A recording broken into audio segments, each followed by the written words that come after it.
High, myself Sourav Haldar. Physical education study সেটের উপস্থাপনায় আরেকটি অত্যন্ত গুরুত্বপূর্ণ সাজেশনের ভিডিওটি চলে এলাম। তো সাজেশনটি কাজের জন্য এবং কটাই প্রশ্ন তোমরা প্রথমে ইতিমধ্যে থাম্বনেল লেখা বুঝে গিয়েছো যে সাজেশনটি কাজের জন্য। হ্যাঁ, তোমরা যারা বিদ্যাসাগর বিশ্ববিদ্যালয়ের অন্তর্গত বিভিন্ন কলেজে পড়ছো বাংলা সাবজেক্ট অনার্স নিয়ে, এখন সাজেশন দেবো মেজর 7 নম্বর পেপারের নাম কি? 19 ও 20 শতকের উপন্যাস ও ছোট গল্পের পাঠ। এই পেপারে তোমাদের এই পেপারে রয়েছে 3টে স্টেপ। 1 নম্বর স্টেপে রয়েছে 20 বৃক্ষ বঙ্কিমচন্দ্র চট্টোপাধ্যায়ের, দ্বিতীয় রয়েছে পল্লী সমাজ, আর 3 নম্বর রয়েছে একাধিক পাঠ তোমাদের পড়তে হবে। আমি তোমাদের 1 নম্বর যে পাঠ 20 বৃক্ষ বঙ্কিমচন্দ্র চট্টোপাধ্যায় লেখা, 20 বৃক্ষ, এটা থেকে কোনো প্রশ্ন দেব না, কারণ এইটা টপিকটা আমি এখনো পড়াইনি, সেই জন্য এই পেপারটা আমি এখনো প্রশ্ন দেব না।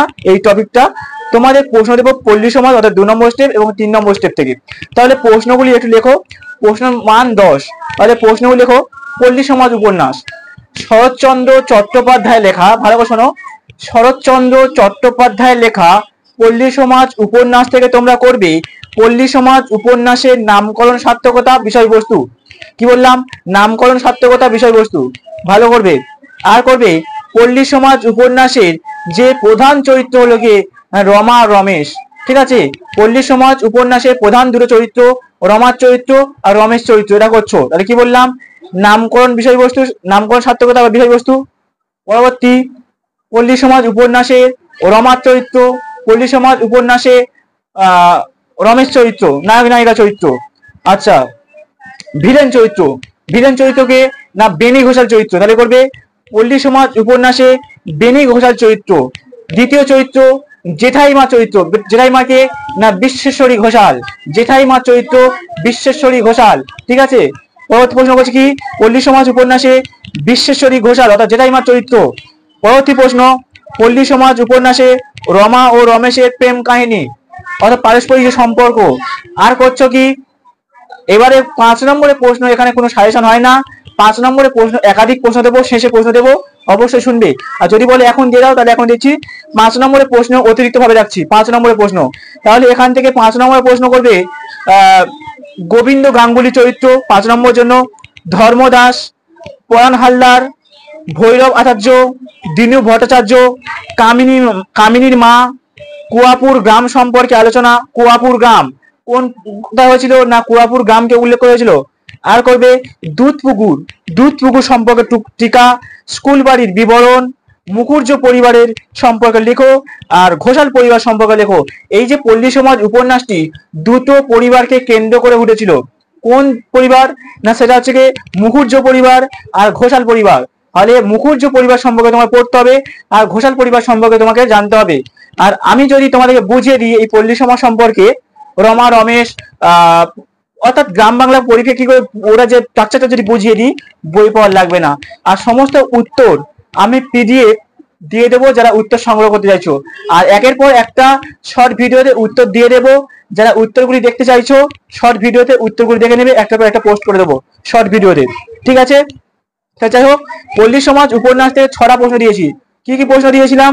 পল্লী সমাজ উপন্যাসের নামকরণ সার্থকতা বিষয়বস্তু, পল্লী সমাজ উপন্যাসে বেনি ঘোষাল চরিত্র, পল্লী সমাজ উপন্যাসে রমা চরিত্র, পল্লী সমাজ উপন্যাসে রমেশ চরিত্র, পল্লী সমাজ উপন্যাসে বেনি ঘোষাল চরিত্র, পল্লী সমাজ উপন্যাসে বিশ্বেশ্বরী ঘোষাল চরিত্র, পল্লী সমাজ উপন্যাসে রমা রমেশের যে পারস্পরিক সম্পর্ক সেটা বললাম কিন্তু। ঠিক আছে, আর মুসলমানের চরিত্র কিন্তু আছে, সেগুলো 5 জন করে, দুজন মুসলমান ছিল।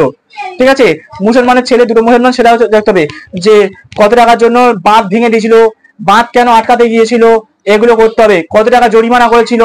ঠিক আছে, এইগুলো কিন্তু প্রশ্ন হয়, ভালো করতে হবে। যাই হোক, তাহলে 6টা প্রশ্ন দিলাম। এবার চলে যাবো 3 নম্বর স্টেপে। 3 নম্বর স্টেপে প্রশ্ন যাচ্ছে কি না এইগুলো নামকরণ বিষয়বস্তু করবে যে প্রশ্নগুলো দেবো।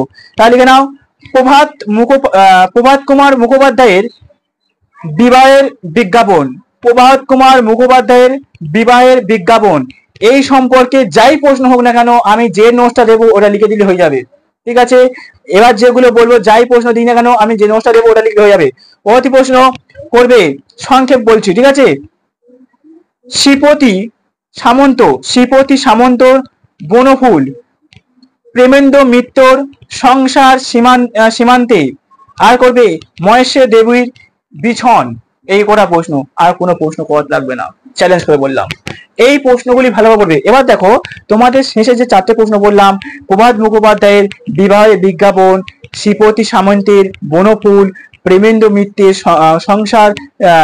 সংসার সীমান্তে, মহেশ্বর দেবী বিছন, এইগুলো সম্পর্কে আমি যেটা লিখে দেবো, যাই প্রশ্ন করবি না কেন ওটা লিখে দিলেই হয়ে যাবে।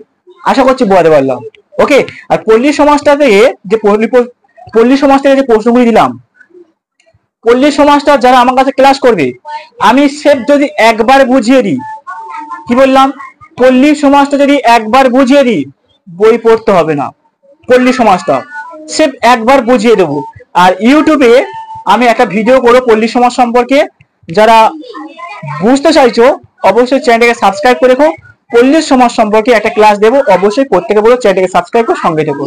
আর সমস্ত প্রশ্নের উত্তর আমি শর্ট ভিডিওতে দিয়ে দেবো, একটা করে একটা পোস্ট করে দেবো, অবশ্যই সঙ্গে থাকো সাবস্ক্রাইব করে, আর সঙ্গে লাইক কমেন্ট শেয়ার করে রাখতে হবে। ওকে, তো ভিডিওটি এই পর্যন্ত শেষ করবো। সবাইকে বলবো শোভন স্যারের সঙ্গে থেকো। আমি লেখক, শোভন স্যার লেখক হিসেবে যে প্রশ্নগুলি গাইড করব এবং যেভাবে উপস্থাপনা করব, অবশ্যই তোমরা লাভবান হবে এবং উপকৃত হবে। তা পল্লী সমাজ সম্পর্কে একটা ক্লাস দেবো, অবশ্যই প্রত্যেকের চ্যানেলকে সাবস্ক্রাইব করে রাখো। পল্লী সমাজ ভিডিওটি যদি একবার দেখে যাও বা একবার শুনে যাও, যাই প্রশ্ন হোক না কেন সমস্ত প্রশ্নের উত্তর দিতে পারবে। সে হচ্ছে পল্লী সমাজ ক্লাসটা দেবো, অবশ্যই চ্যানেলকে সাবস্ক্রাইব করে রাখো। ঠিক আছে, তো এই পর্যন্ত শেষ করছি। লাইক কমেন্ট শেয়ার অবশ্যই চ্যানেলকে সাবস্ক্রাইব করে সঙ্গে দেখো। তো ভিডিওর প্রথম থেকে শেষ করে দেখার জন্য সবাইকে ধন্যবাদ।